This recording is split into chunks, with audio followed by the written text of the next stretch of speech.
আমার আপনার নবীজি উত্তম চরিত্রের অধিকারী, তিনি প্রমাণ করেছেন ইসলাম মানলে কোনো কিছু গোপন করার দরকার হয় না। বলেন আল্লাহু আকবার।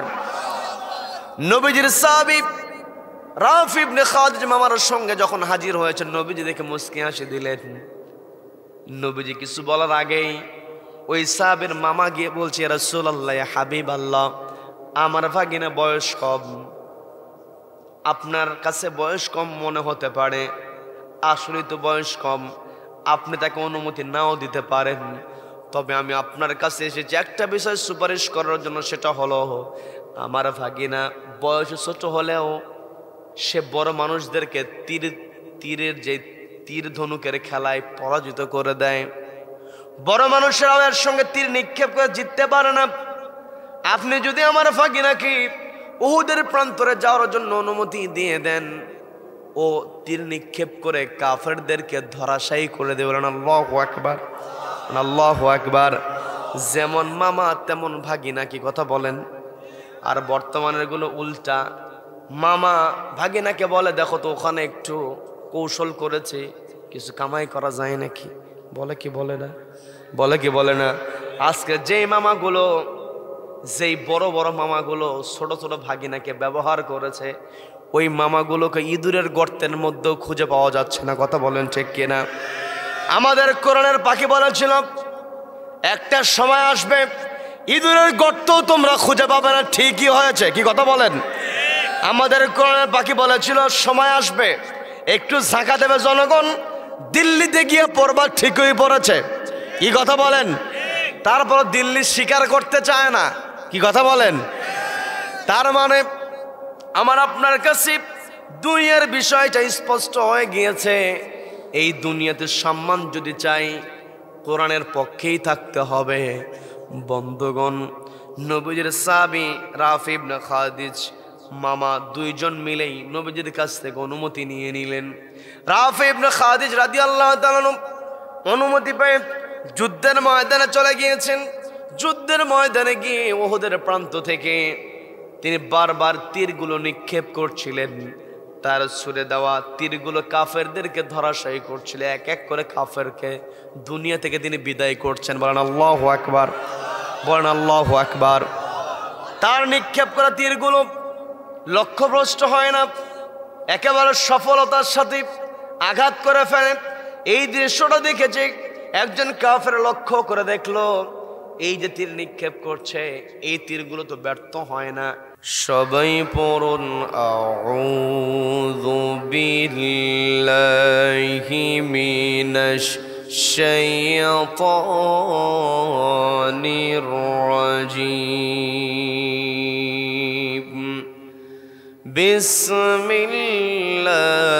বিসমিল্লাহির রাহমানির রাহিম।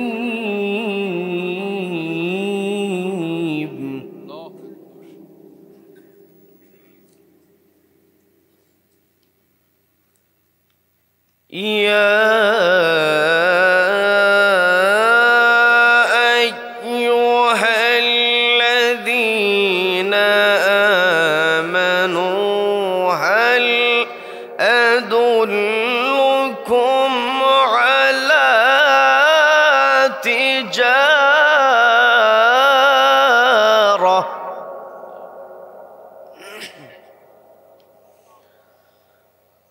আলা تجارة تنجيكم من عذاب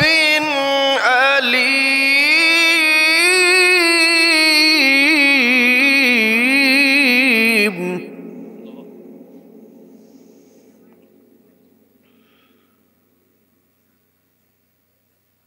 تؤمنون بالله ورسوله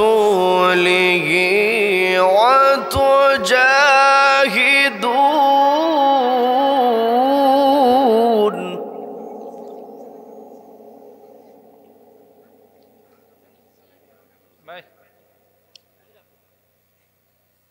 وتجاهدون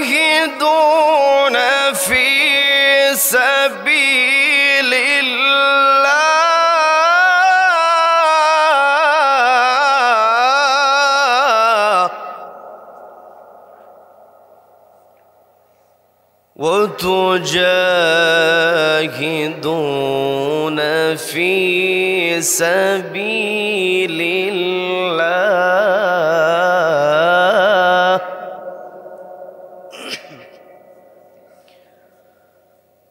وتجاهدون في سبيل الله بأموالكم وأنفسكم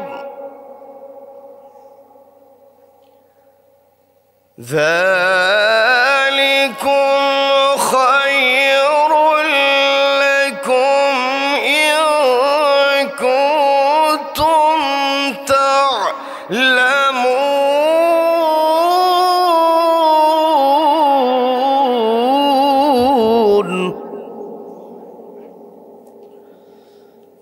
الله أكبر. بسم الله الرحمن الرحيم. إن الله وملائكته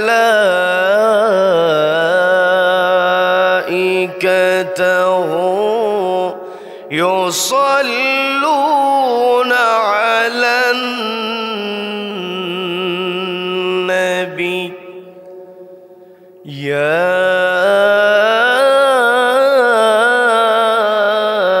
أيها الذين آمنوا صلوا عليه وسلموا تسليما. اللهم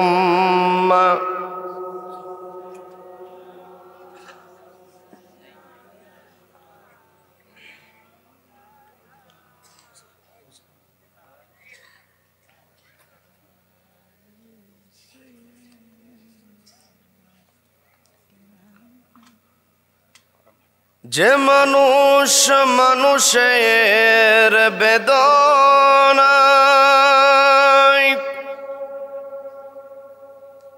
কেঁদেছিলেন জীবন মদিনায়,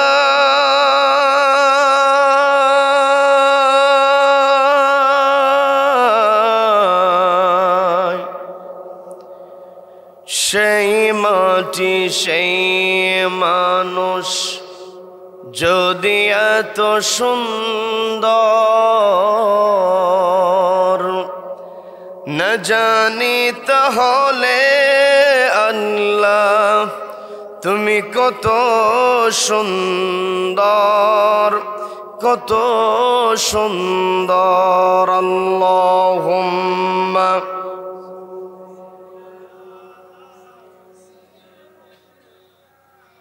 مولانا محمد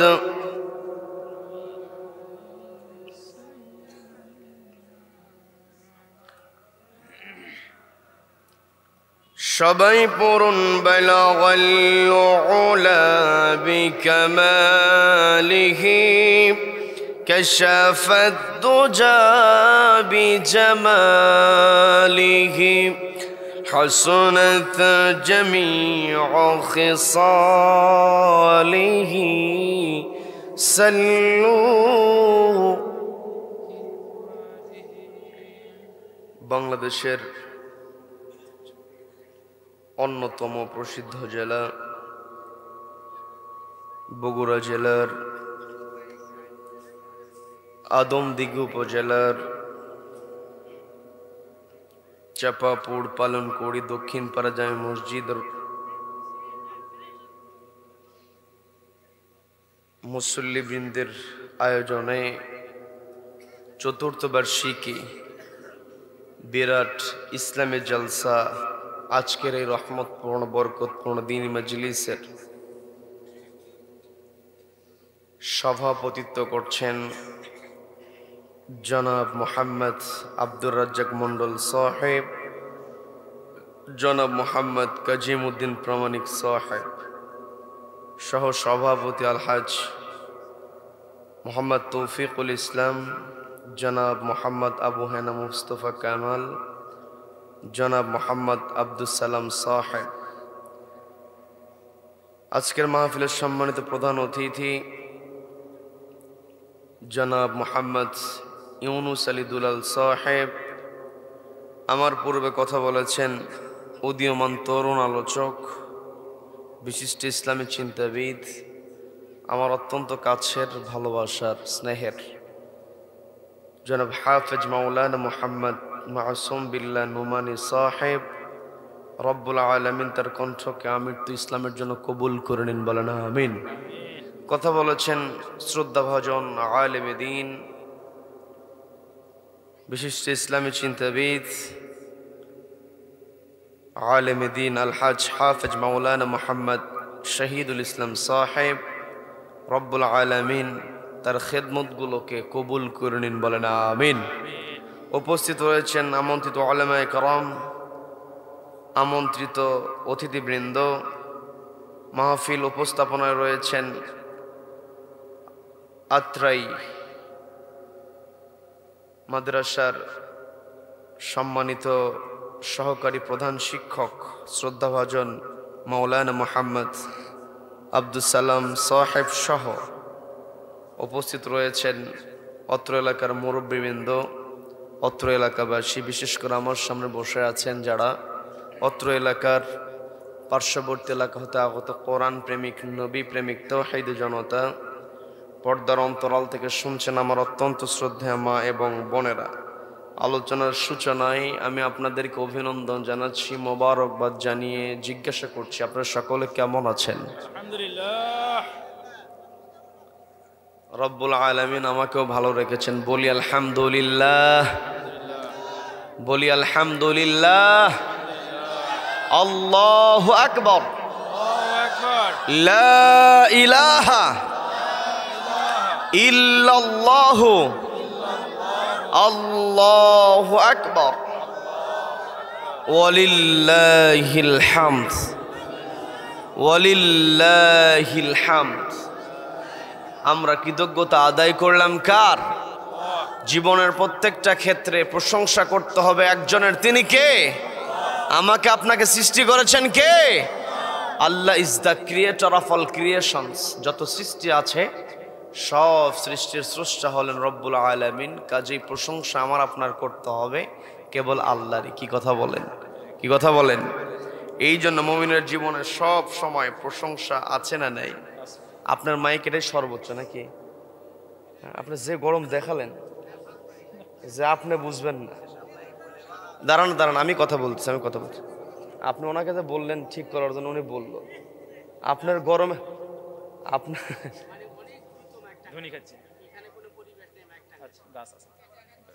আপনাদের এই খুঁটির সাথে, এই খুঁটির সাথে দিয়ে দিতেন, আপনি এই খুঁটির সাথে দিতেন, এই খুঁটির সাথে দিতেন, ওই খুঁটির সাথে দিতেন। আচ্ছা, যা হয়েছে আলহামদুলিল্লাহ, বলে আলহামদুলিল্লাহ। চেষ্টা করেছেন। কেউ কি চায়, কেউ কি চায় যে আমার খারাপ হোক? এটা চায়? উনি সর্বোচ্চ চেষ্টা করেছেন, কিন্তু আরো ভালো হতো যদি উনি আরেকটু গোছাতে পারতেন। সুযোগ তিনি পান নাই। যা হয়েছে বলে আলহামদুলিল্লাহ। অবস্থা তো আমার, খবর যা হয় হোক আমার উপর দিয়ে হয়ে যাবে। কি রব্বুল আলামিন আমাদের সকলকে সবকিছু সহজ করে দিন, বলে না আমিন। সম্মানিত দিনী ভাইরা,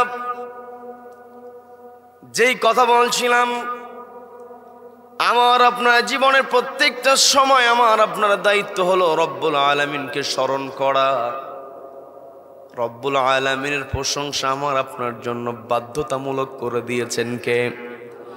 আমি আপনি যখন নামাজের জন্য দাঁড়িয়ে যাই, আল্লাহু আকবার বলি, হাতটা যখন বেঁধে ফেলি, এই তাকবীরটাকে বলা হয় তাকবীরে তাহরিমা। তার মানে দুনিয়ার সমস্ত কাজগুলোকে এই তাকবীর দ্বারা হারাম করতে হবে। কি কথা বলেন? নামাজে দাঁড়িয়ে দুনিয়ার চিন্তা করা যাবে নাকি? তার মানে দুনিয়ার সব কিছুকে আমি আপনি নিষিদ্ধ করে আল্লাহু আকবার বললাম। বলার সঙ্গে সঙ্গে হাতটা বেঁধে ফেলেছি। এরপরে পাঠ করতে হয় সানা। ওই সানার মধ্যে আল্লাহর প্রশংসা আছে না নেই? এরপরে আমি আপনি শুরু করে দেই, আলহামদুলিল্লাহি রাব্বিল আলামিন।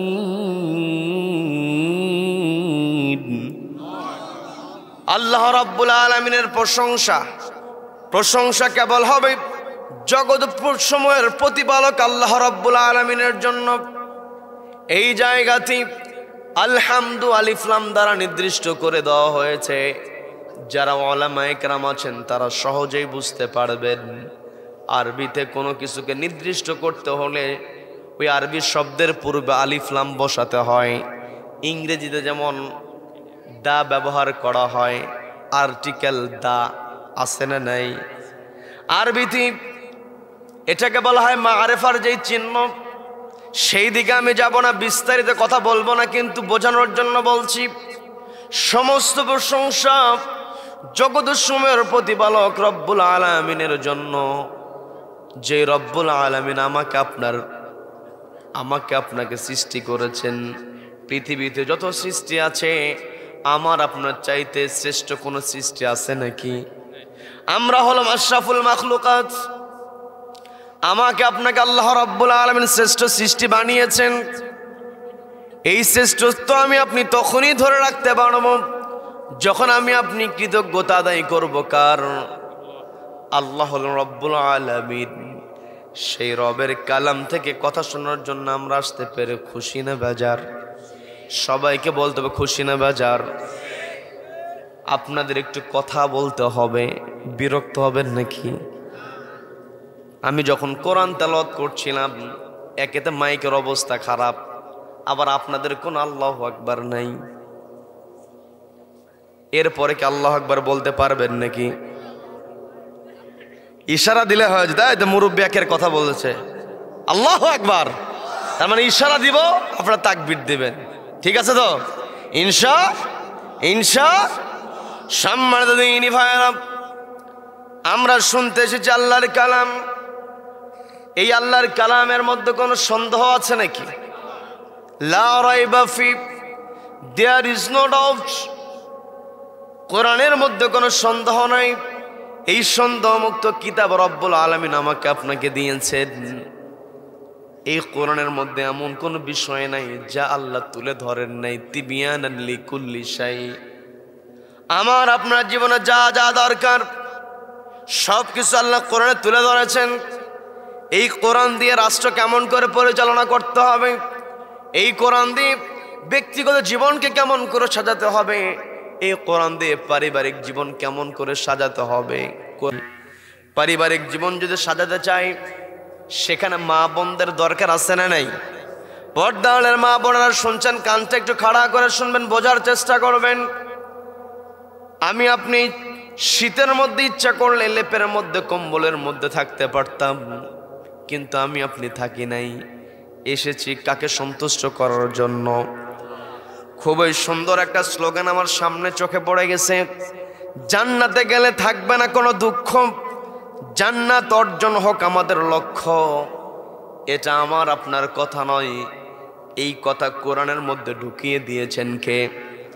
আজকে আমি আপনি দুনিয়াতে এসেছি, আমাদের লক্ষ্যকে আমরা সঠিকভাবে নির্ধারণ করতে পারছি না, লক্ষ্যকে আমি আপনি স্থির করতে পারছি না। সঠিক ডেস্টিনেশন, সঠিক যে গোল আমার আছে, চূড়ান্ত ডেস্টিনেশন, চূড়ান্ত চাওয়া, চূড়ান্ত ডিমান্ড যেটা, এটা আমি আপনি নির্ধারণ করতে চাই, পারছি না। আমার আপনার চাওয়া আছে লক্ষ্যে পৌঁছে যাওয়ার, লক্ষ্যে আমরা পৌঁছতে চাই, কিন্তু কোন লক্ষ্যটা আমার আপনার নির্ধারণ করতে হবে। কোরআন ছাড়া আমি আপনি সেটা কখনোই পারবো না। কথা বলেন ঠিক কিনা? এই দুনিয়াতে আমার আপনার সকলের লক্ষ্য হলো সফল হওয়া। কি কথা বলেন? এই পৃথিবীতে এমন কোনো মানুষ নাই যেই মানুষটা সফল হতে চায় না। Always we are running after success. সফলতার পিছনে আমি আপনি দৌড়াই, কিন্তু প্রকৃত সফলতা আমি আপনি বুঝতে পারি না। আমি আপনি মনে করি অমুকে চাকরি পেয়েছে, মোটা অঙ্কের বেতন সে পাবে, সে হয়তো সফল হয়েছে। সামনের ডিলেটা বন্ধ করে দেন ভাই। নাই আচ্ছা, এদিকে মাইকওয়ালা ভাই, আপনি যেখানে আছেন একটু আসবেন, ওই সামনে থেকে যেটা আসতেছে ডিলে হয়ে, এটা একটু বন্ধ করে দিন।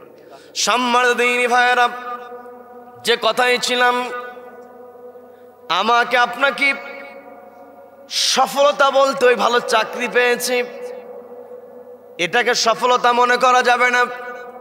আবার আমি আপনি কারো বিশাল বাড়ি যদি দেখি, অট্টালিকা যদি দেখতে পারি, মনে করি হাই রে, বাড়ির মালিক কতই না সফল, সুন্দর একটা গাড়ি কিনেছে, শহরের মধ্যে থাকে, ঈদের মধ্যে বেড়াতে এসেছে, গ্রামের রাস্তার মধ্যে দিয়ে সুন্দর গাড়ি নিয়ে যখন যায়, অনেকে আফসোস করে বলে হায় হায় কত সুন্দর গাড়ি, আমি জীবনে কি করলাম।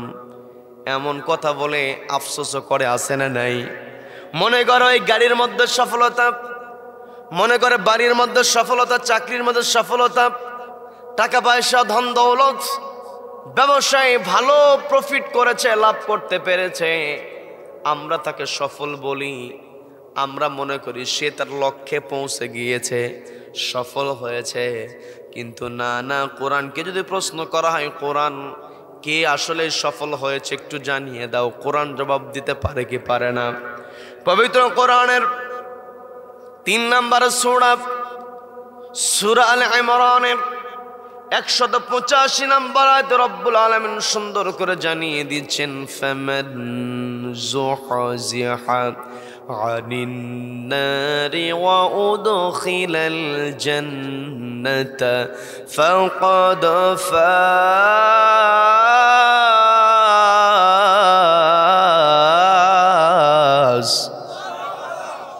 আল্লাহ রাব্বুল আলামিন বলছেন, ফামান যুহজিহা আনিন নার, যেই ব্যক্তি নিজেকে জাহান্নামের আগুন থেকে দূরে সরিয়ে রাখতে পারবে, যুহজিহা আনিন নার,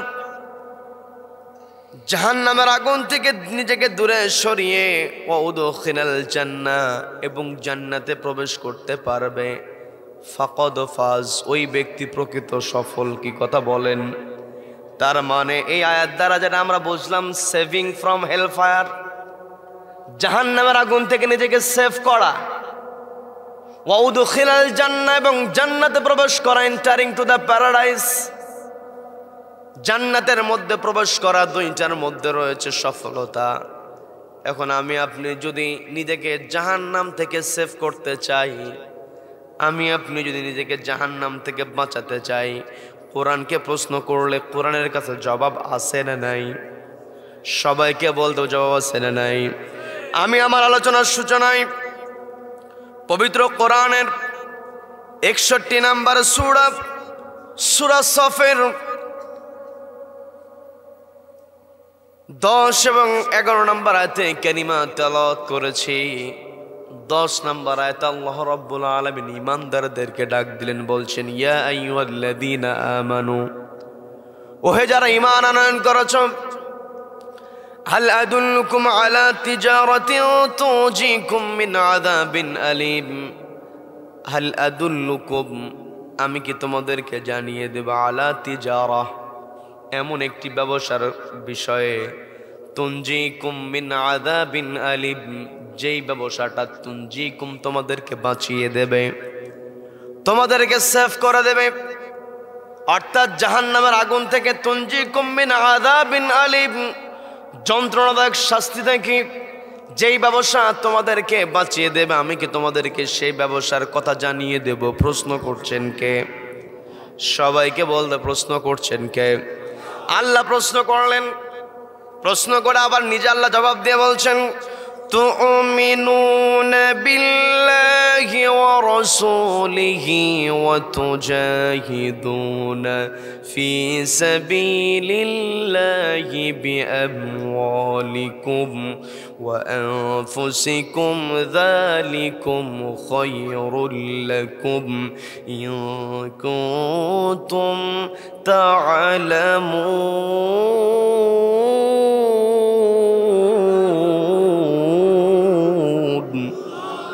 আল্লাহ বলছেন, আমার বান্দারা, তোমরা যদি নিজেকে জাহান্নামের আগুন থেকে বাঁচাতে চাও, তুমিনুনা বিল্লাহ, ঈমান আনতে হবে কার উপরে? সবাইকে কথা বলতে হবে, ঈমান আনতে হবে কার উপরে? ওয়া রাসূলিহি, রাসূলের প্রতি ঈমান আনতে হবে। রাসূলের প্রতি ঈমান আনা মানে কোরআনের প্রতি ঈমান আনা। কি কথা বলেন? এই কোরআনের মধ্যে যা কিছু আছে, এই কোরআনের মধ্যে যা কিছু আছে, যখন আপনি একজনকে রসুল মেনে নেবেন, অর্থাৎ আল্লাহ রসুল যারা পৃথিবীতে আল্লাহ পাঠিয়েছেন তাদেরকে মানা মানে তাদের উপরে যে কিতাবটা অবতীর্ণ হয়, ও কুতুবিহি ও রসুলি, আমরা যখন শাহাদাত পাঠ করি সেখানে কিন্তু কালেমার কিতাবের কথাও আছে। কি কথা বলেন? কি কথা বলেন? এই যে কিতাব আমি আপনি পেয়েছি, রসুলের প্রতি, রসুলের রিসালাতের প্রতি আমার আপনার ঈমান থাকতে হবে। আল্লাহ রসুলের রিসালাত এবং আল্লাহর একত্ববাদ, আল্লাহর একত্ববাদ, রসুলের রিসালাত, এই দুটার নামই হচ্ছে ইসলাম। কথা বলেন ঠিক কিনা? রসুলের প্রতি ঈমান, আল্লাহর প্রতি ঈমান আনার পরে আমার আপনার তৃতীয় নম্বরে যে দায়িত্ব হলো তুজাহিদুনা ফি সাবিলিল্লাহ, সংগ্রাম করতে হবে কার রাস্তায়? সবাই কথা বলেন। আল্লাহ রাস্তায় সংগ্রাম করতে হবে। তুজাহিদুনা ফি সাবিলিল্লাহ, আল্লাহ রাস্তা আমাকে আপনাকে সব সময় সংগ্রাম চালিয়ে যেতে হবে। এই সংগ্রাম প্রচেষ্টা মুজাহাদা যে আমি আপনি করব, এই মুজাহাদা করার ক্ষেত্রে আল্লাহ দুটো উপকরণের কথা বললেন। আল্লাহ বললেন বিআমওয়ালিকুম, তোমাদের অর্থটাও ব্যয় করতে হবে। অর্থ ব্যয়ের সঙ্গে যদি ওয়া আনফুসিকুম, জীবন দিতে হয়, জীবনও দিতে হবে। কথা বলেন ঠিক কিনা? এই যে তুজাহিদুনা ফি সাবিলিল্লাহ, আল্লাহ রাস্তায় সংগ্রাম করা মানেটা কি? পবিত্র কোরআনের 3 নম্বর সূরা, সূরা আলে ইমরানের 110 নম্বর আয়াতে আল্লাহ রাব্বুল আলামিন আমাদেরকে ডাক দিয়ে বলছেন, কুনতুম খায়রা উম্মাতিন উখরিজাত লিন-নাসি تأمرون بالمعروف وتنهون عن المنكر وتؤمنون بالله।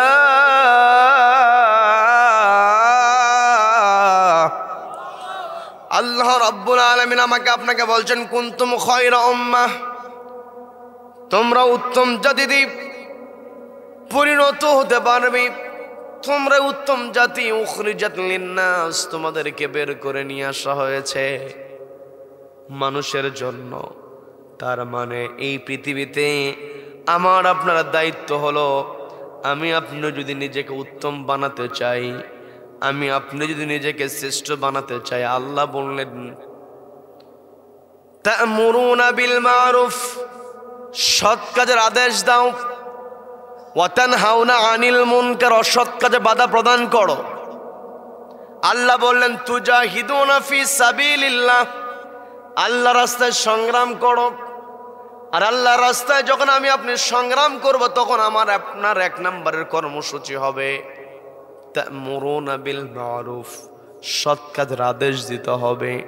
ওয়াতানহাউনা আনিল মুনকার, অসৎ কাজে বাধা প্রদান করতে হবে। যখন আমি আপনি হক কথা বলবো, সৎ কাজের আদেশ দেব, অসৎ কাজে বাধা প্রদান করব, তখন আমার আপনার বিরুদ্ধে ষড়যন্ত্র হবে। কি কথা বলেন? কিন্তু এই ষড়যন্ত্রের মোকাবেলা আমাকে আপনাকে করতে হবে। একটু আগে আপনাদের কি আলোচনা শুনিয়েছেন, ওয়ালা রাব্বিহিম ইয়াতাওয়াক্কালুন, যারা আল্লাহর উপরে তাওয়াক্কুল করতে পারবে। বদর যুদ্ধের একজন সাহাবের ঘটনা সে শুনিয়ে গিয়েছে। আমার অত্যন্ত কাছের প্রিয় ভালোবাসার মাসুম বিল্লাহ নু'মানী আপনাদেরকে সুন্দর কথা শুনিয়েছে। খেজুরের যেই ডগাটা নিয়েছে, খেজুরের যেই ডালটা নিয়েছে, আল্লাহর উপরে তাওয়াক্কুল করে যখন আঘাত করেছে, ওই ডালটাকে আল্লাহ তরবারি বানায় দিয়েছেন। বলেন আল্লাহু আকবার। আল্লাহর উপরে আমার আপনার তাওয়াক্কুল রাখতে হবে। আজকে আমি আপনি আল্লাহর উপর তাওয়াক্কুল করতে পারি না, ভরসা করতে পারি না।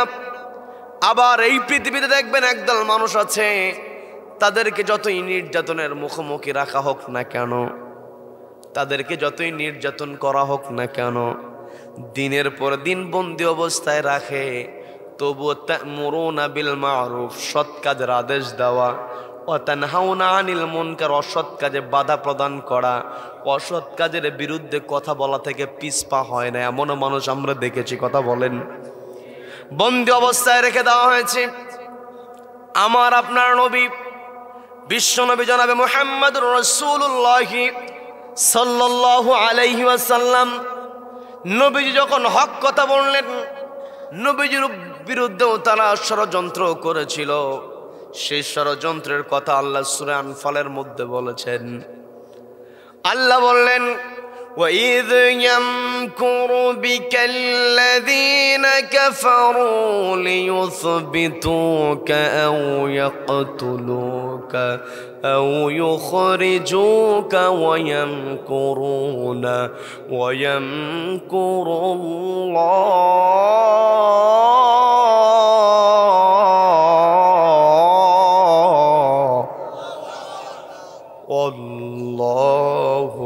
خَيْرُ الْمَاكِرِينَ।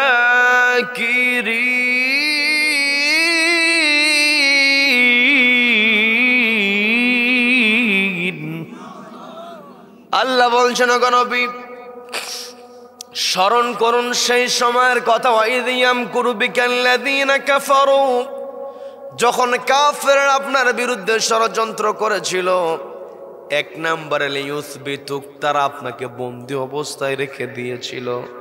তার মানে আমি আপনি যদি হক কথা বলি, আমাকে আপনাকে যদি বন্দি অবস্থায় যেতে হয়, ভয় পাওয়া যাবে নাকি? আমি আপনি হয়তো ভয় পেয়ে পিছিয়ে যাব, কিন্তু যারা প্রকৃত আল্লাহওয়ালা হবে, যাদের অন্তরে আল্লাহর ভয় থাকবে, যাদের অন্তরে আল্লাহর মহাব্বত থাকবে, তাদেরকে যতই ফাঁসির মঞ্চের দিকে নিয়ে যাওয়া হোক না কেন, ওই ফাঁসির মঞ্চের দিকে যাইতে তারা দ্বিধা করে না। এই বাংলার জমিনে আমরা অনেক নেতাকে দেখেছি, ইসলামী আন্দোলনের নেতৃস্থানীয় ব্যক্তিদেরকে আমরা দেখেছি, ফাঁসির মঞ্চে নিয়ে যাওয়া হচ্ছে। মানুষটা খাটো, লম্বা খাটো, বানানকে সবাইকে বলতে হবে কে বানান। লাকাদ খালাকনাল ইনসানা ফি আহসানি তাকওয়িম, নিশ্চয় আল্লাহ রাব্বুল আলামিন আমাদেরকে বলছে আমি মানুষকে তৈরি করেছি। খালাকনাল ইনসান, মানুষকে আমি তৈরি করেছি ফি আহসানি তাকওয়িম, সুন্দর স্ট্রাকচারে, সুন্দর অবয়বে, খাটো হোক আর লম্বা হোক, এই সৌন্দর্যটা আমার আপনার জন্য সেট করে দিয়েছেন কে? খাটো মানুষ পাটা ফেলার কথা আসতে অল্প অল্প করে ফাঁসির অর্ডার হয়েছে। ফাঁসির অর্ডার হওয়ার পরে ফাঁসির মঞ্চের দিকে এগিয়ে যায়। পিছনে জেলখানার যারা কর্মকর্তা, তারা পেছন থেকে দৌড়ানো আরম্ভ করে। তার মানে ফাঁসির মঞ্চের দিকে এগিয়ে যায়, জোরে জোরে চলে যায়। শেষ পর্যন্ত ওই জেলাররা বলতে, স্যার একটু আস্তে হাঁটেন, আমরা তো পারছি না। বলেন আল্লাহু আকবার। ফাঁসির মঞ্চের দিকে এগিয়ে যায়, বিন্দু পরিমাণ ভয় পায় না। একমাত্র ভয় করে কাকে? সবাইকে বলতে ভয় করে কাকে? বলা হয়েছে স্যার একটু 3 ঘন্টা পর আপনাকে ফাঁসির কাছে ঝোলানো হবে, আপনার জীবন আছে 3 ঘন্টা। বলতেছে যেহেতু 3 ঘন্টা এটা তো অনেক লম্বা সময়, আমি একটু 2 ঘন্টা ঘুমাবো, 2 ঘন্টা পরে আমাকে ঘুম থেকে জাগায়া দিবা। বলেন আল্লাহু আকবার। এই যে ঈমান বানিয়ে বলছি নাকি, এই যে ঈমান শুধু এটাই নয়, নবীজির সাহাবী ছিলেন খুবাব রাদিয়াল্লাহু তাআলা আনহু, বন্দি অবস্থায় রেখে দেওয়া হয়েছে। আমি বলতে নিয়েছিলাম পবিত্র কোরআনের 8 নম্বর সূরা সূরা আনফালের 30 নম্বর আয়াতে আল্লাহ বলছেন, ওগো নবী আপনি সেই সময়ের কথা স্মরণ করুন, লিয়ুসবিতুক, যখন ওই কাফেররা আপনাকে বন্দি অবস্থায় রেখে দিয়েছিল। শুধু নবীজিকে বন্দি অবস্থায় রেখে দিয়েছে তা নয়, নবীজির সাহাবী খুবাব রাদিয়াল্লাহু তাআলা আনহু, তাকে বন্দি অবস্থায় রেখে দেওয়া হয়েছে। সাঈদ ইবনে আমর রাদিয়াল্লাহু তাআলা আনহু বলছেন, খুবাইবকে যখন ফাঁসির মঞ্চের দিকে নিয়ে যাওয়া হয়, আমি তার চেহারার দিকে তাকিয়েছিলাম। তার চেহারার দিকে তাকিয়ে আমি অবাক হয়েছি। কিছুক্ষণ পর একজন মানুষকে মেরে ফেলা হবে, হত্যা করা হবে, শহীদ করে দেওয়া হবে, অথচ খোবাইবের চেহারার মধ্যে বিন্দু পরিমাণ হতাশার ছাপ নাই। বলেন আল্লাহু আকবার। সম্মানিত ভাইরা, আমরা এই বাংলার জমিনে দেখেছি যিনি তাফসীরুল কোরআন মাহফিল করেছেন। এই বাংলার জমিনে কোরআনের পাখি বলার সঙ্গে সঙ্গে যার নামটা চলে আসে তিনি হলেন আল্লামা দেলোয়ার সাঈদী রহমাতুল্লাহ আলাইহি। কথা বলেন ঠিক কিনা? তাকে দীর্ঘদিন বন্দী অবস্থায় রেখে দেওয়া হয়েছে, কিন্তু কখনো কি তার চেহারার দিকে তাকিয়ে আমরা হতাশার ছাপ দেখেছি নাকি? তার চেহারার মধ্যে কখনো হতাশার ছাপ ছিল না। এই যে আমার শ্রদ্ধাভাজন মুরব্বী এখানে বসে আছেন, তার বয়স অনেক বেশি হবে। আমাদের কোরআনের পাখি, তারও বয়স অনেক। আজকের মাহফিলের সভাপতি বয়োজ্যেষ্ঠ মানুষ। বয়স মুরব্বী আপনার কত হবে? 80? অত হয় নাই। আমাদের কোরআনের পাখি দেলোয়ার সাঈদী রাহিমাহুল্লাহ, তার বয়স হয়েছিল 83 বছর।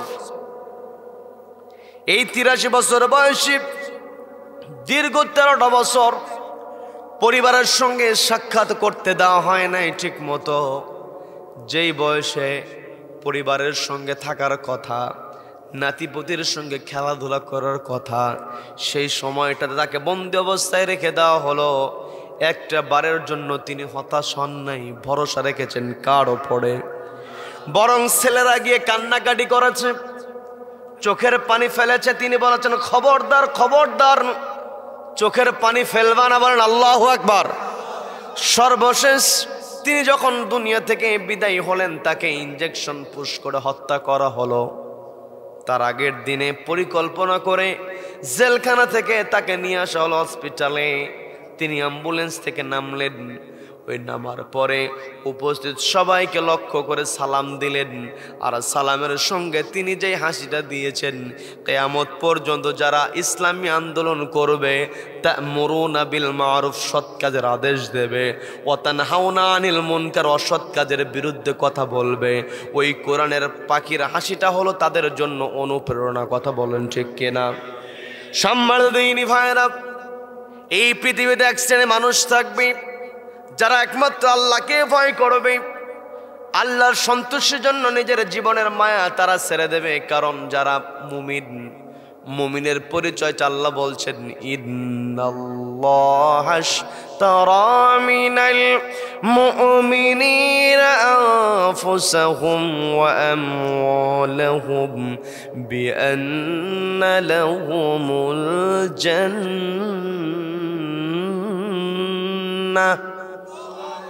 আল্লাহ রাব্বুল আলামিন মুমিনের জান এবং মাল জান্নাতের বিনিময়ে খরিদ করে নিয়েছেন। বলেন না সুবহানাল্লাহ, বলেন সুবহানাল্লাহ। আপনাদের যেই পোস্টার, এই পোস্টার উপরে লাইনে সুন্দর করে লেখা আছে জান্নাত অর্জন হোক আমাদের লক্ষ্য। যদি আমার আপনার টার্গেট থাকে জান্নাত পাওয়া, তাহলে আল্লাহর জন্য জীবন দিতে, অর্থ ব্যয় করতে আমাদের কোনো দ্বিধা থাকার কথা না। কথা বলেন ঠিক কিনা? আমার পূর্বে আলোচক যেহেতু বদর যুদ্ধের কথা বলেছেন, আমি একটু বদর যুদ্ধ থেকে সামান্য কথা বলবো, বিরক্ত হবেন নাকি?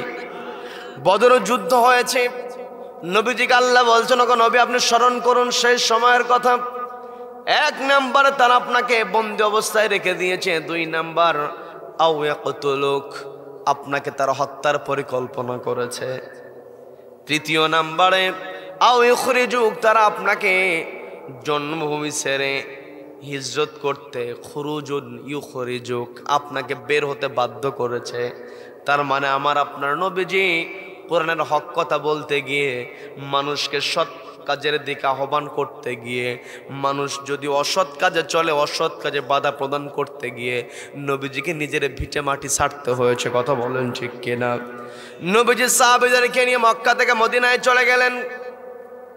তখন ওই মক্কার কুরাইশদের ষড়যন্ত্র বন্ধ হয় নাই।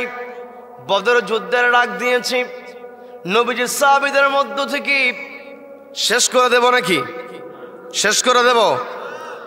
নবীজি সাহাবীদের মধ্য থেকে কাদেরকে নিয়ে যাওয়া যায়, নবীজি বাছাই পর্ব পরিচালনা করছেন। কারণ যাকে তাকে তার যুদ্ধের ময়দানে নামিয়ে দেওয়া যায় না। কি কথা বলেন? এই যে আমার দেশ আইন শৃঙ্খলা বাহিনী যখন নিয়োগ দেওয়া হয়, পুলিশে নিয়োগ দেওয়া হয়, আর্মি বিজেপিতে যখন নিয়োগ দেওয়া হয় তখন কিন্তু লম্বা লাইনে দাঁড় করিয়ে লাইন থেকে বেছে বেছে নেওয়া হয়। কি কথা বলেন? তবে কষ্ট নিয়ে বলতে হয়, ওই লাইনে দাঁড়ানোর পূর্বে যারা বান্ডিলে বান্ডিলে টাকা দিতে পারে ওদেরই চাকরি হয়। কি কথা বলেন?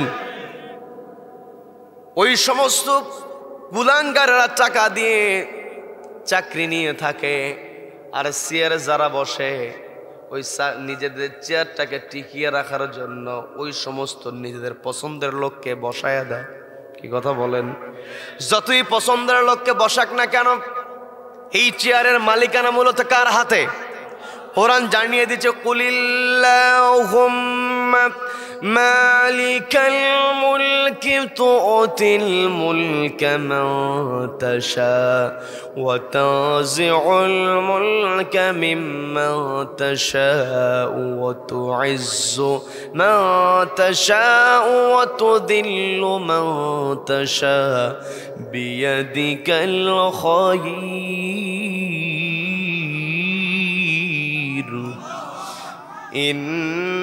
ইন্নাকা আলা কুল্লি শাইইন কাদির।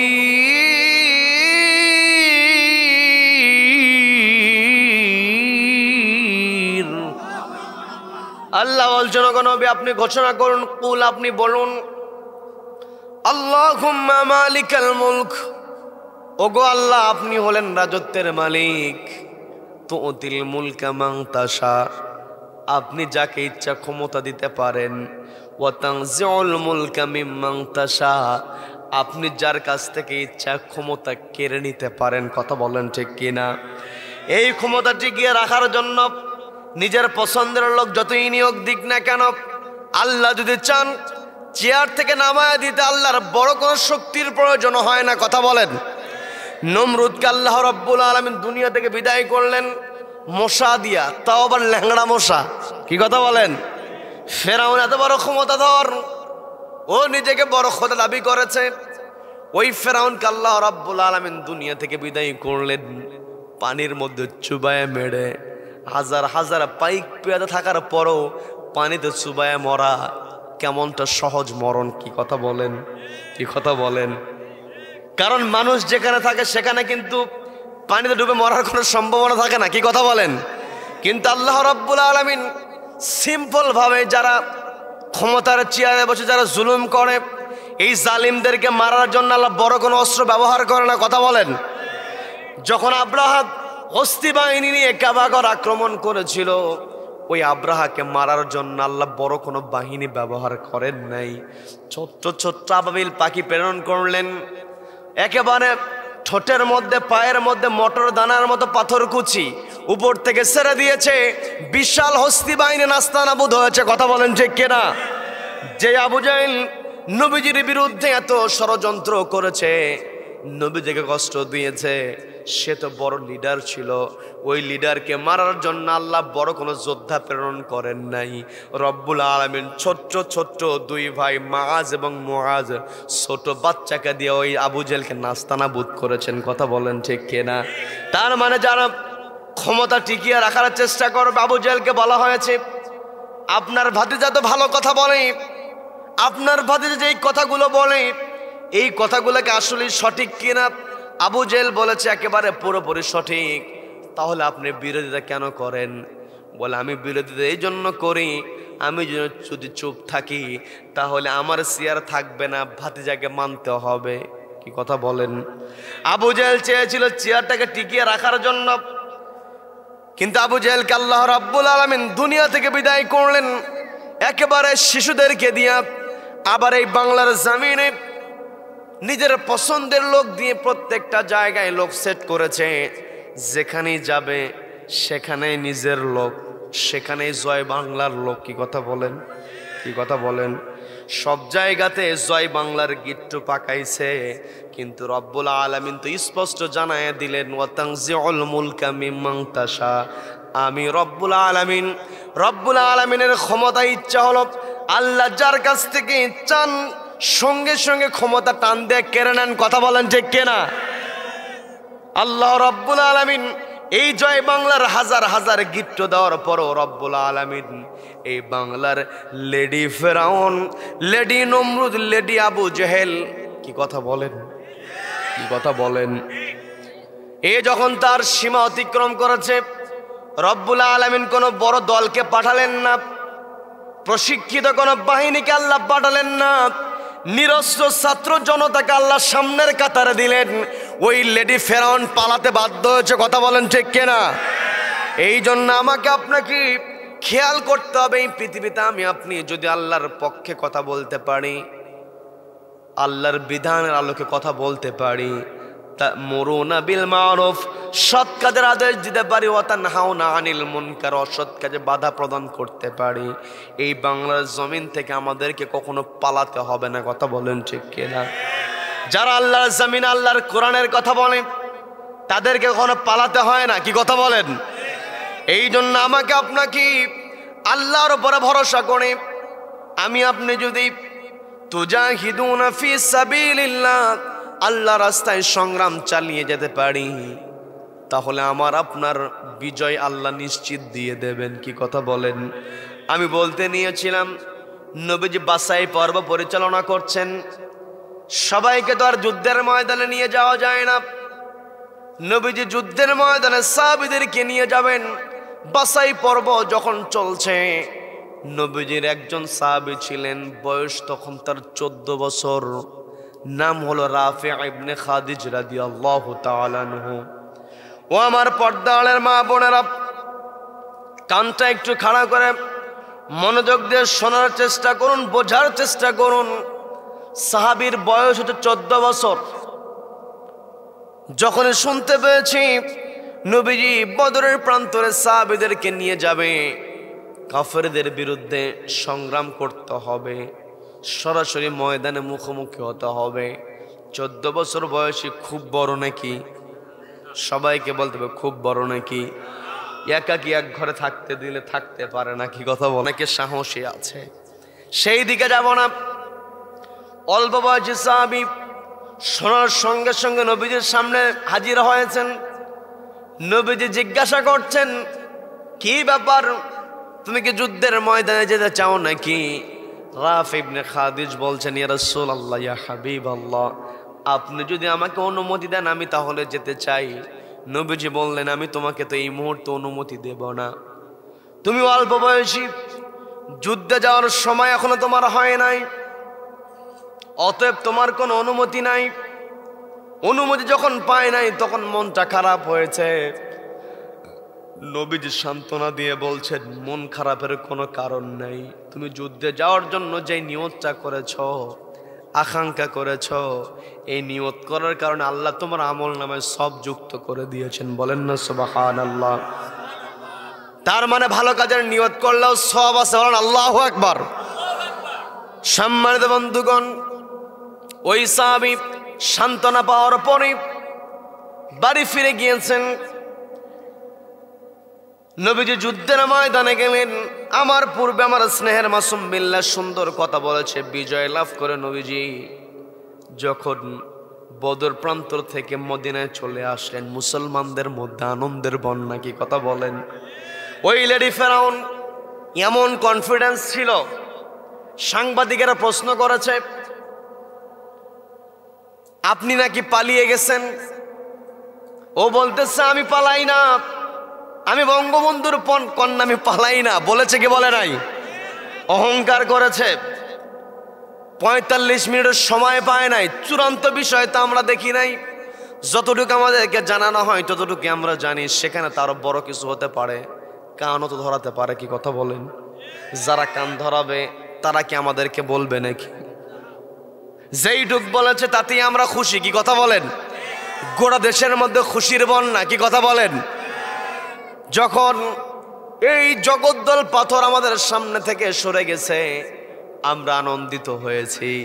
নবীজির সাহাবীরা বিজয় লাভ করার পরে তারা আনন্দিত হয়েছে, কিন্তু যারা আসলে মুসলমানদেরকে সহ্য করতে পারে না, মুসলমানদেরকে যারা মেনে নিতে পারে না, ওরা কিন্তু খুশি হয় না, কি কথা বলেন?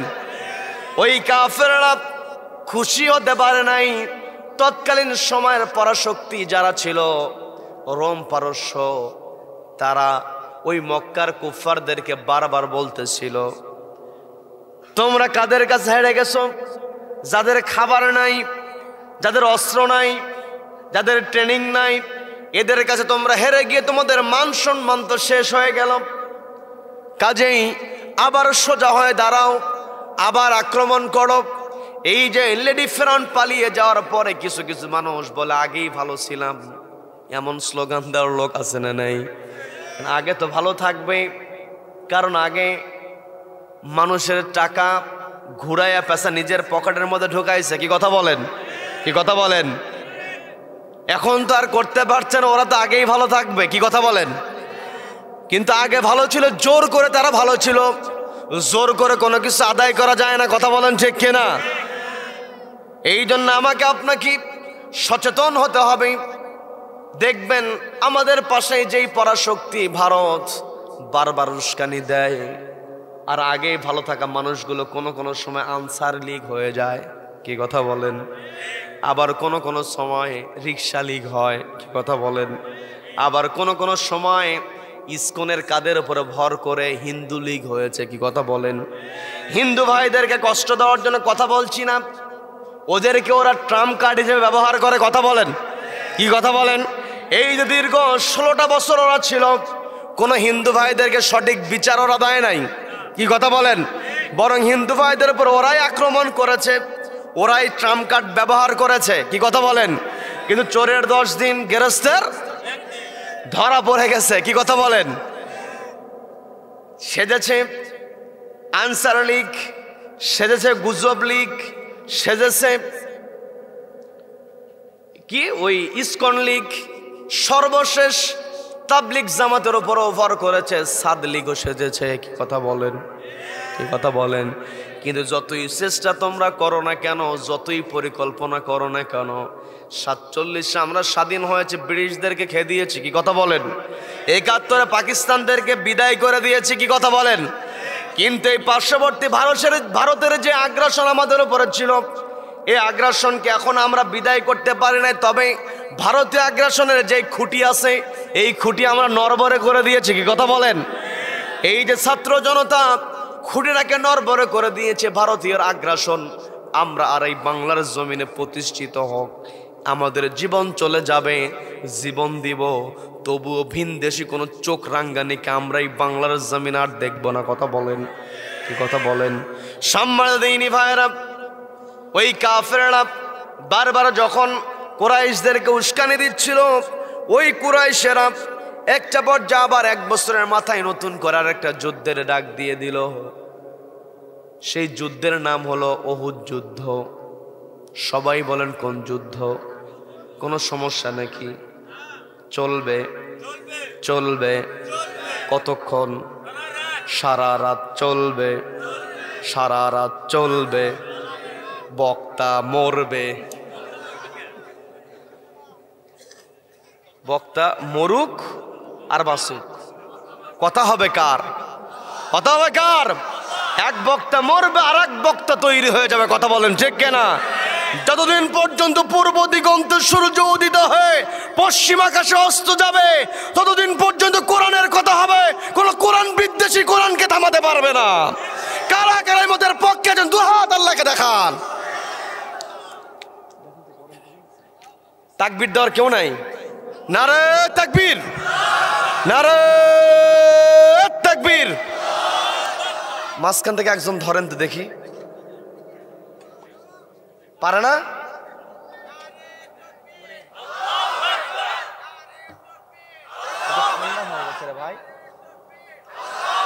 ঠান্ডা হয়ে গেছে রে ভাই, ঠান্ডা। নারে তাকবীর, সবাই নারে তাকবীর। আল কোরআনের আলো, আল কোরআনের আলো, ঘরে বাইরে জালো, ঘরে বাইরে জালো, সব জায়গায় জালো, সংসদে জালো, আদালতে জালো, নারে তাকবীর। সম্মানিত দিনী ভাইরা, যে কথায় ছিলাম, নবীজি সাহাবীদেরকে সংগ্রহ করছেন।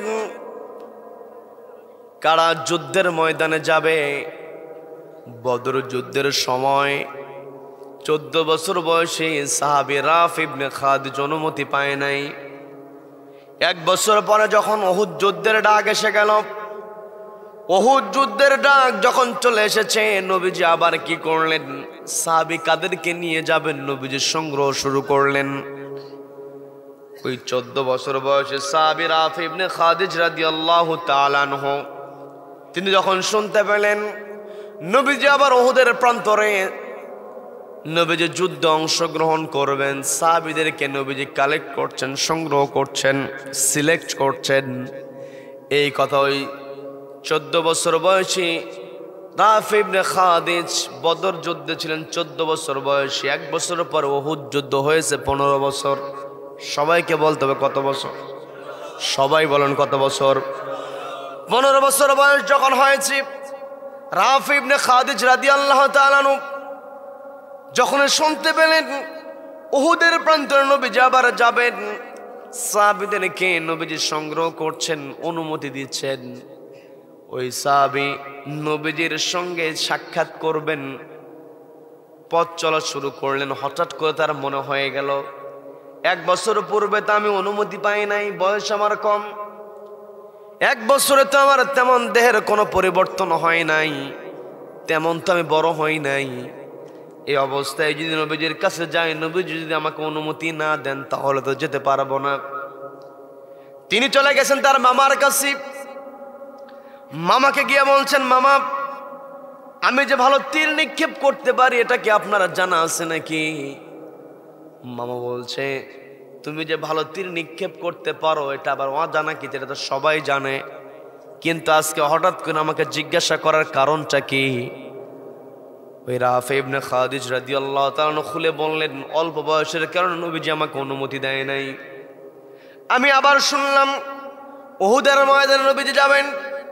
আমার তো ইচ্ছা, তুজাহিদুনা ফি সাবিলিল্লাহ, আল্লাহর রাস্তায় সংগ্রাম করা, বিআমওয়ালিকুম ওয়া আনফুসিকুম, আমি আমার জীবন দিয়ে আল্লাহর রাস্তায় সংগ্রাম করতে চাই, কিন্তু বয়সের কারণে নবীজির কাছ থেকে আমি অনুমতি পাই না। আপনি আমার মামা, আপনি আমার অভিভাবক, আমার বয়স কম হতে পারে, কিন্তু আমি তো বড় মানুষের চাইতে ভালো তীর নিক্ষেপ করতে পারি। নবীজি যদি আমাকে বয়স কম হওয়ার কারণে অনুমতি না দেয়, বয়স আমার কম, যখন আমাকে বয়স কমের কারণে অনুমতি দেবে না, আপনি আমার অভিভাবক হিসাবে আমার কথা বলবেন না, আমি ভালো তীর নিক্ষেপ করতে পারি। বয়স কম আমার, কিন্তু তীর নিক্ষেপের যোগ্যতা আমার বড় মানুষের চাইতে ভালো। আপনি আমাকে তীরন্দাজ হিসাবে নবীজির কাছে যদি উপস্থাপন করতে পারেন, নবীজি আমাকে বয়সের বিবেচনায় অনুমতি না দিলেও তীর নিক্ষেপকারী হিসেবে অনুমতি দেবে। বলেন আল্লাহু আকবার। সবাইকে বলতে, বয়স কত? পর্দার মা বোনের কানটা খাড়া করে শোনেন। 15 বছর বয়সী সাহাবী যুদ্ধের ময়দানে যাবে, অথচ আপনি সন্তানকে এত ভালোবাসেন, শীতের মধ্যে ঠান্ডা পানি দিয়ে ওযু করবে, সন্তানের কষ্ট হবে, মা ডাক দেয় না? আছে না নাই? আছে না নাই? বাবা কি করছে? মসজিদে যায়, সন্তানের গায়ের উপর একটা কম্বল আছে, বাবা যেই কম্বল ব্যবহার করেছে পাশের ঘর থেকে আরেকটা ল্যাপ অথবা কম্বল সন্তানের গায়ের উপরে দিয়ে মসজিদে যায়। আছে না নাই? বয়স কিন্তু 17-18 হয়ে গেছে, বাবা চিন্তা করতেছে বয়স হোক, এমনিতেই পড়বে। আছে না নাই? আছে না নাই? 14-15 বছর তো দূরের কথা, নবীজি বললেন 7 বছর বয়সে সন্তানকে নামাজের শিক্ষা দাও। 10 বছরের বয়স হয়ে গেলে সন্তান যদি নামাজ না পড়ে সন্তানকে বেত্রাঘাত করো। কয় হুজুর ওয়াজ করেন, এতক্ষণ তো ভালোই ছিল, কাহিনী বলতেছিলেন ভালোই লাগলো, এখন আবার নামাজের ওয়াজ করেন কেন? কি কথা বলেন? আছে না নাই? কয় হুজুর ওয়াজ শুনতে রাজি আছি, নামাজ পড়তে পারবো না, আছে না নাই?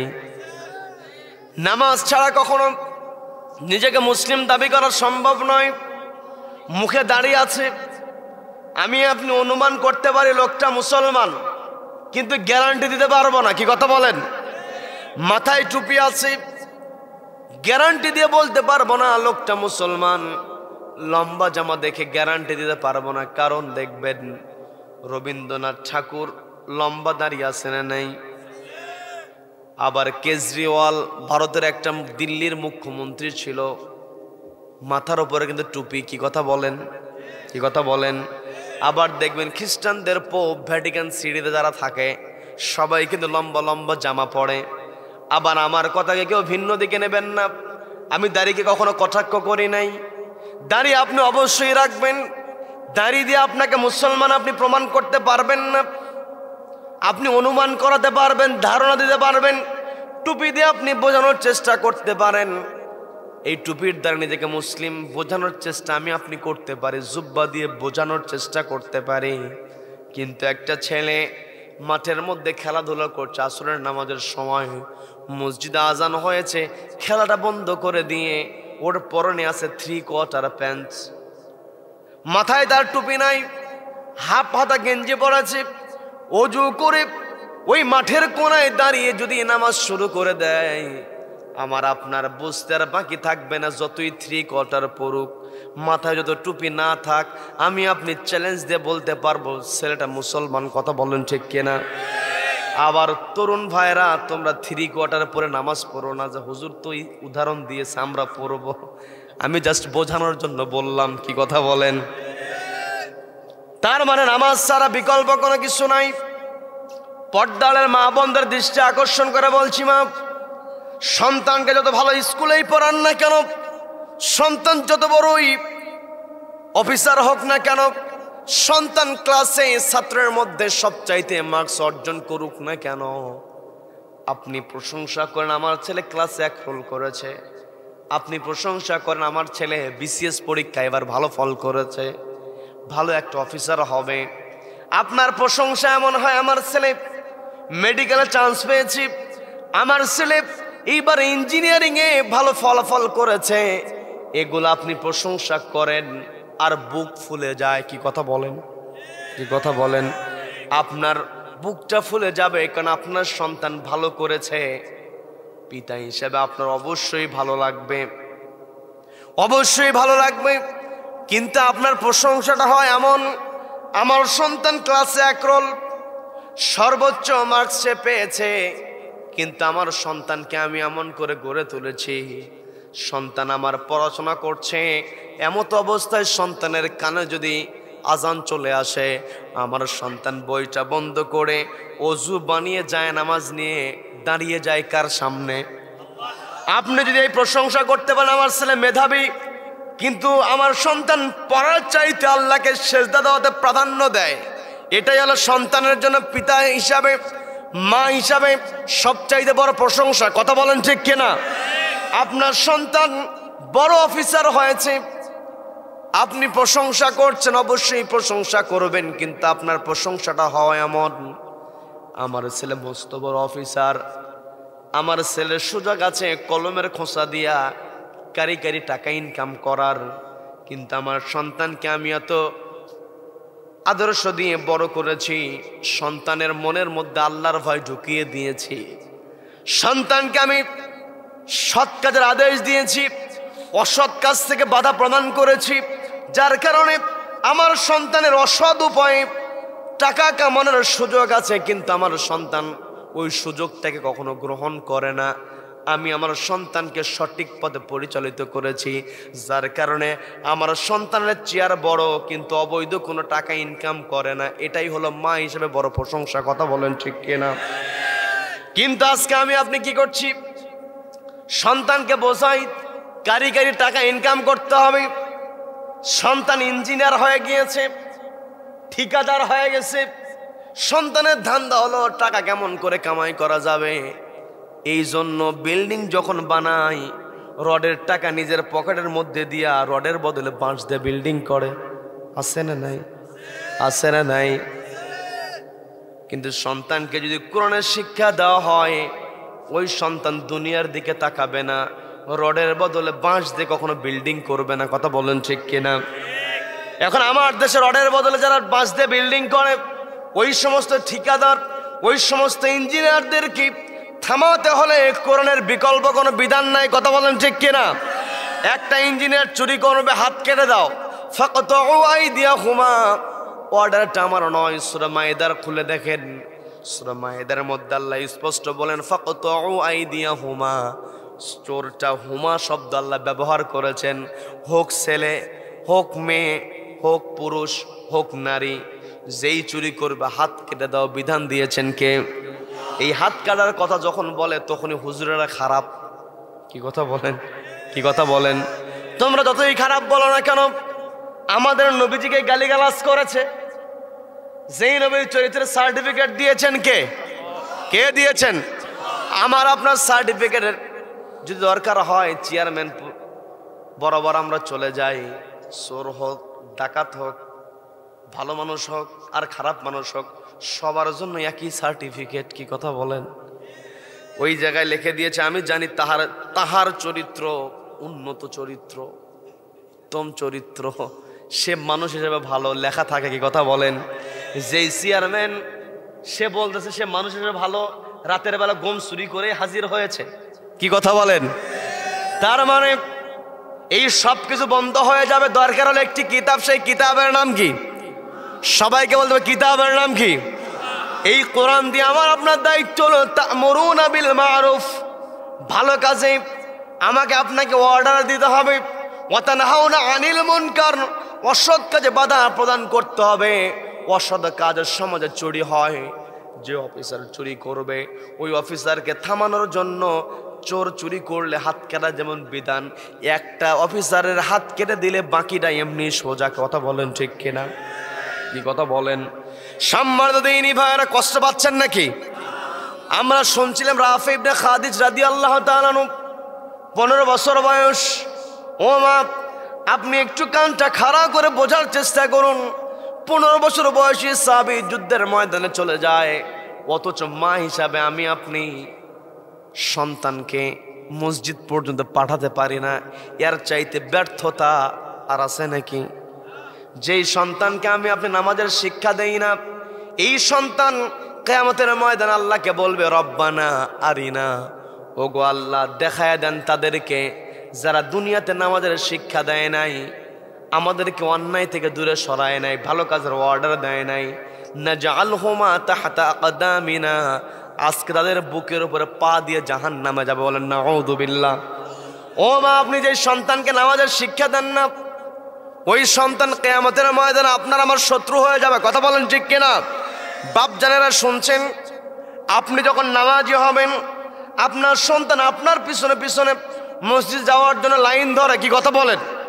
শুধু তাই নয়, মা যদি নামাজি হয়ে যায়, ওই নামাজি মাকে দেখে দেখে সন্তান এমন কাণ্ড ঘটিয়ে দেয়, মা নিজে নামাজ পড়বে, যায় নামাজ বিছিয়ে দিয়েছে, কিন্তু প্রত্যেক দিন নামাজ দেখতে দেখতে তার সেজদা এত ভালো লাগে, মায়ের সেজদা দেওয়াতে সে দেখে একটা দিন মা যায় নামাজ বিছিয়ে দিয়েছে, নিজে নামাজ পড়বে, যায় নামাজে দাঁড়াবে, কিন্তু ছোট্ট সন্তান, ওরও টার্গেট আজকে আমিও সেজদা দেব। এই জন্য মাকে সুযোগ না দিয়া ওই ছোট্ট 3 বছরের বাচ্চা মায়ের আগেই যায় নামাজের উপরে গিয়ে সেজদা দেওয়া শুরু করে। দৃশ্য আছে না নাই? কিন্তু মা, আপনি যদি নামাজ না পড়েন, আপনার 3 বছরের বাচ্চা কেমন করে সেজদা দেবে? কি কথা বলেন? এই জন্য মা, আপনাকে নামাজি হতে হবে, আপনাকে কোরআন তেলাওয়াত করতে হবে। আপনি যদি কোরআন তেলাওয়াত করেন, আপনার সন্তান আপনাকে দেখে দেখে কোরআন তেলাওয়াত করবে। এই জন্য মা, আপনাকে সচেতন হতে হবে। আমি মা বোনদের দৃষ্টি আকর্ষণের জন্য করছি, কারণ নবীজিকে ইসলামের দাওয়াত দেওয়ার ক্ষেত্রে শুরুর দিকে নবীজির উপর অত্যাচার হয়েছে। নবীজিকে পাশে থেকে সবচাইতে বেশি যিনি সহযোগিতা করেছিলেন তিনি হলেন খাদিজাতুল কুবরা রাদিয়াল্লাহু তাআলা আনহা। কথা বলেন ঠিক কিনা? মা, আপনাকে আজকে সমাজের মধ্যে তা'মুরুনা বিল মা'রুফ, সৎ কাজের আদেশ দেওয়ার ক্ষেত্রে আপনাকে এগিয়ে আসতে হবে। ওয়া তানহাউনা আনিল মুনকার, অসৎ কাজে বাধা প্রদান করার ক্ষেত্রে আপনাকে এগিয়ে আসতে হবে। বন্ধুগণ, যে কথাই ছিলাম, নবীজির সাহাবী রাফি ইবনে খাদিজ মামাকে সবকিছু খুলে বললেন। মামা ভাগিনা চলে গিয়েছেন নবীজির সামনে। নবীজি ওই রাফি ইবনে খাদিজ রাদিয়াল্লাহু তাআলাকে দেখার পরে মুস্কি হাসি দিয়ে দিলেন। নবীজির চেহারার মধ্যে সবসময় মুস্কি হাসি থাকতো। কি কথা বলেন?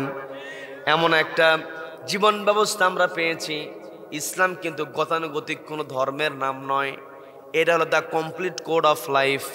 আমার আপনার জীবনে যা কিছু দরকার সবই কোরআনের মধ্যে, ইসলামের মধ্যে, নবীজির মধ্যে ঢুকিয়ে দিয়েছেন কে? সবাইকে বলতে হবে ঢুকিয়ে দিয়েছেন কে? আমার আপনার নবীজির জীবনে কোনো কিছু গোপন আছে নাকি? সব কিছু প্রকাশিত। আমার আপনার নবীজি উত্তম চরিত্রের অধিকারী, তিনি প্রমাণ করেছেন ইসলাম মানলে কোনো কিছু গোপন করার দরকার হয় না। বলেন আল্লাহু আকবার। নবীজির সাহাবী রাফি ইবনে খাদিজ মামার সঙ্গে যখন হাজির হয়েছেন, নবীজি দেখে মুস্কি হাসি দিলেন। নবীজি কিছু বলার আগেই ওই সাহাবীর মামা গিয়ে বলছে, ইয়া রাসূলুল্লাহ, ইয়া হাবিবাল্লাহ, আমার ভাগিনা বয়স কম, আপনার কাছে বয়স কম মনে হতে পারে, আসলে তো বয়স কম, আপনি তাকে অনুমতি নাও দিতে পারেন, তবে আমি আপনার কাছে এসেছি একটা বিষয় সুপারিশ করার জন্য। সেটা হলো, আমার ভাগিনা বয়স ছোট হলেও সে বড় মানুষদেরকে তীরের যে তীর ধনুকের খেলায় পরাজিত করে দেয়। বড় মানুষেরাও এর সঙ্গে তীর নিক্ষেপ করে জিততে পারে না। আপনি যদি আমার ভাগিনাকে উহুদের প্রান্তরে যাওয়ার জন্য অনুমতি দিয়ে দেন, ও তীর নিক্ষেপ করে কাফেরদেরকে ধরাশায়ী করে দেবে। আল্লাহু আকবার, আল্লাহু আকবার। যেমন মামা তেমন ভাগিনা। কি কথা বলেন? আর বর্তমানের গুলো উল্টা। মামা ভাগিনাকে বলে, দেখো তো ওখানে একটু কৌশল করেছে, কিছু কামাই করা যায় নাকি? বলে কি বলে না? বলে কি বলে না? আজকে যেই মামাগুলো, যেই বড় বড় মামাগুলো ছোট ছোট ভাগিনাকে ব্যবহার করেছে, ওই মামাগুলোকে ইঁদুরের গর্তের মধ্যেও খুঁজে পাওয়া যাচ্ছে না। কথা বলেন ঠিক কিনা? আমাদের কোরআনের পাখি বলেছিল, একটা সময় আসবে ইঁদুরের গর্ত তোমরা খুঁজে পাবে না। ঠিকই হয়েছে। কি কথা বলেন? আমাদের কোরআনের পাখি বলেছিল, সময় আসবে একটু ঝাঁকা দেবে জনগণ, দিল্লিতে গিয়ে পড়বা। ঠিকই পড়েছে। কি কথা বলেন? তারপর দিল্লি স্বীকার করতে চায় না। কি কথা বলেন? তার মানে আমার আপনার কাছে দুনিয়ার বিষয়টা স্পষ্ট হয়ে গিয়েছে। এই দুনিয়াতে সম্মান যদি চাই, কোরআনের পক্ষেই থাকতে হবে। বন্ধুগণ, নবীজির সাহাবী রাফি ইবনে খাদিজ মামা দুইজন মিলেই নবীজির কাছ থেকে অনুমতি নিয়ে নিলেন। রাফি ইবনে খাদিজ রাদিয়াল্লাহু তাআলা অনুমতি পেয়ে যুদ্ধের ময়দানে চলে গিয়েছেন। যুদ্ধের ময়দানে গিয়ে উহুদের প্রান্ত থেকে তিনি বারবার তীরগুলো নিক্ষেপ করছিলেন। তার ছুড়ে দেওয়া তীরগুলো কাফেরদেরকে ধরাশায়ী করছিল। এক এক করে কাফেরকে দুনিয়া থেকে তিনি বিদায় করছেন। বলেন আল্লাহু আকবার, বলেন আল্লাহু আকবার। তার নিক্ষেপ করা তীরগুলো লক্ষ্যভ্রষ্ট হয় না, একেবারে সফলতার সাথে আঘাত করে ফেলে। এই দৃশ্যটা দেখেছে একজন কাফের, লক্ষ্য করে দেখলো এই যে তীর নিক্ষেপ করছে, এই তীরগুলো তো ব্যর্থ হয় না, কাজেই একে আগে সাইজ করতে হবে। বলেন নাউযুবিল্লাহ। একে আগে আঘাত করতে হবে। আরো কয়েকজন মিলে একেবারে টার্গেট বানালো নবীজির ওই 15 বছর বয়সী সাহাবী রাফি ইবনে খাদিজকে। তাকে লক্ষ্য করে কয়েকজন মিলে যখন তীর নিক্ষেপ করছে, একের পর এক তীর চলে আসে। ছোট্ট সাহাবী তীর থেকে নিজেকে বাঁচান, আবার তীর নিক্ষেপ করেন। এইভাবে চলতে চলতে উপর্যুপরি ছোট্ট মানুষ একটা পর্যায়ে নিজেকে আর তিনি বাঁচাতে পারলেন না, রক্ষা করতে পারলেন না। ওই কাফেরদের মধ্য থেকে ছুটে আসা তীর ওই রাফি ইবনে খাদিজের বুকের পাঁজরের মধ্যে, তার দেহের মধ্যে ঢুকে গেল। ছোট্ট মানুষ জমিনের মধ্যে পড়ে গিয়েছেন, রক্ত ঝরছে। দুঃসংবাদটা ওদের প্রান্তরে ছড়িয়ে পড়ল। উহুদের প্রান্তরে যখন ছড়িয়ে পড়েছে, নবীজির কান পর্যন্ত দুঃসংবাদটা পৌঁছে গিয়েছে। নবীজি বলছেন, আমার রাফে তীরবিদ্ধ হয়েছে, কোথায় কিভাবে আছে আমার একটু দেখতে মন চাই। বলেন আল্লাহু আকবার।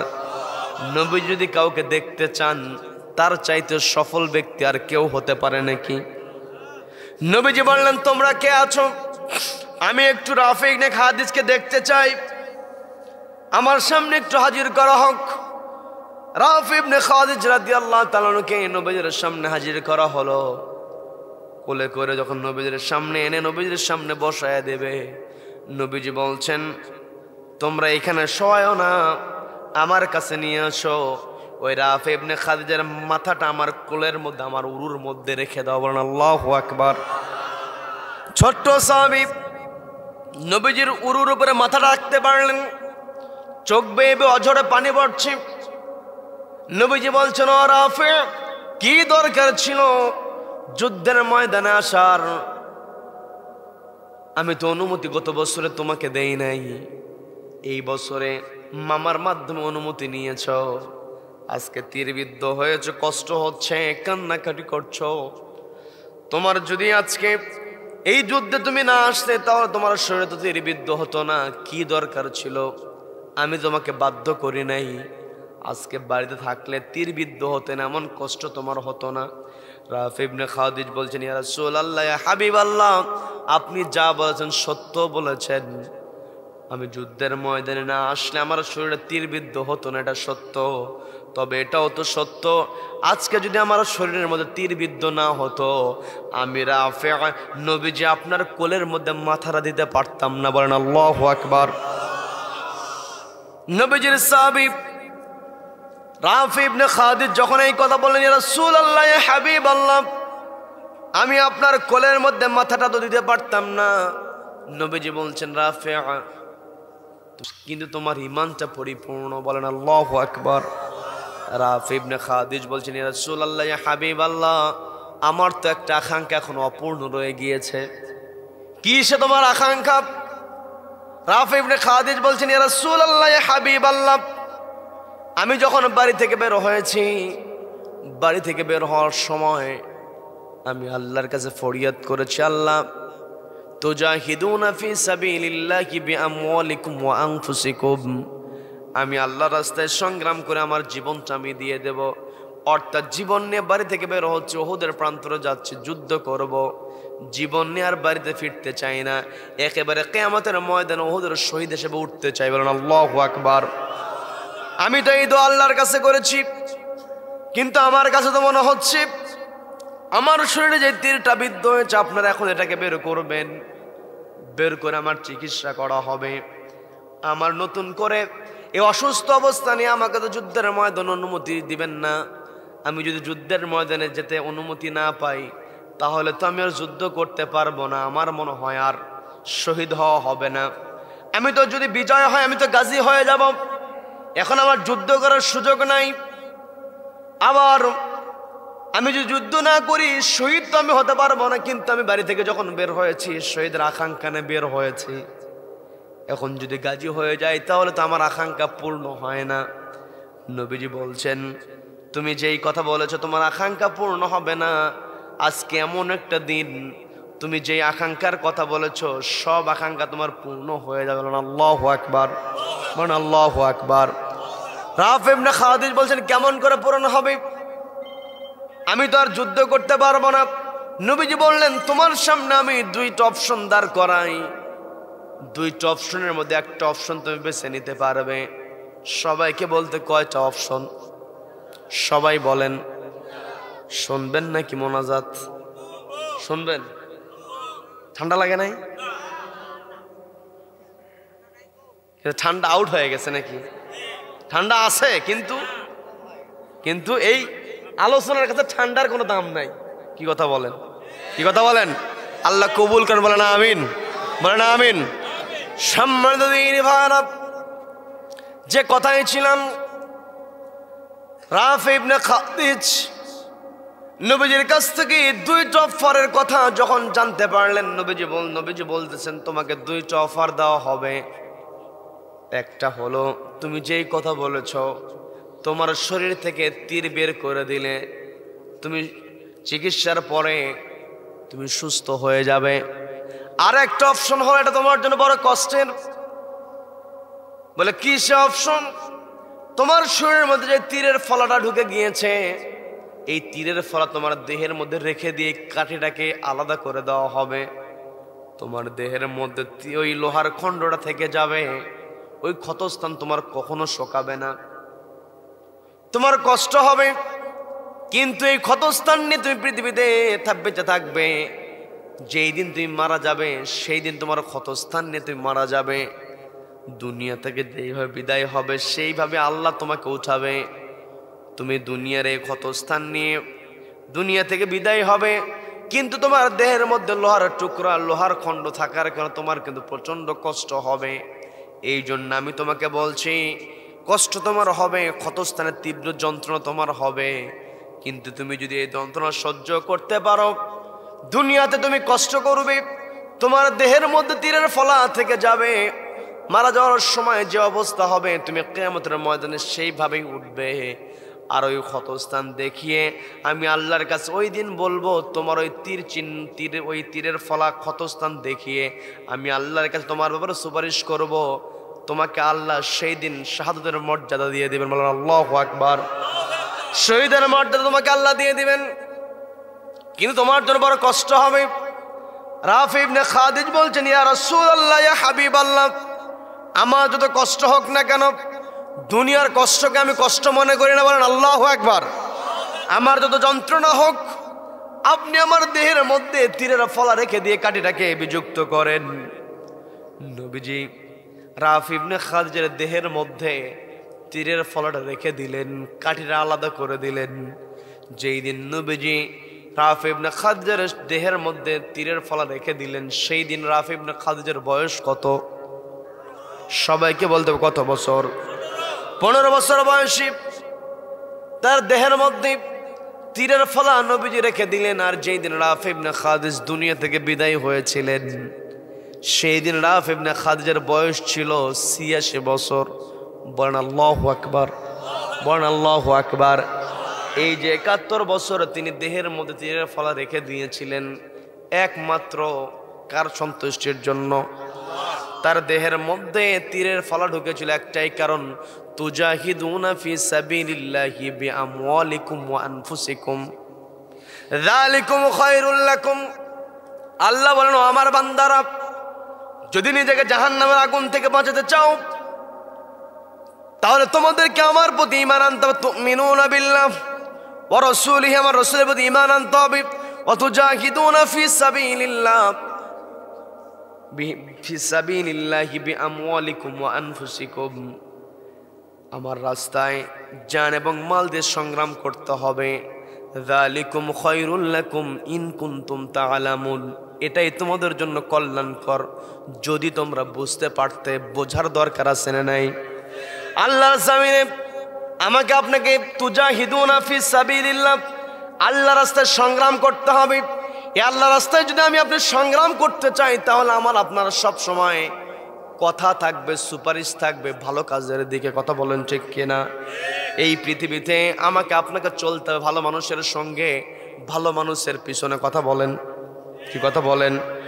এই পৃথিবীতে আমি আপনি যদি ভালো কাজ করি, আমার আপনার সওয়াব আছে। আবার ভালো কাজ নিজে করব না, যারা ভালো কাজ করে তাদেরকে যদি আমি আপনি সুপারিশ করতে পারি, আমল নামে সব দিয়ে দেন কে?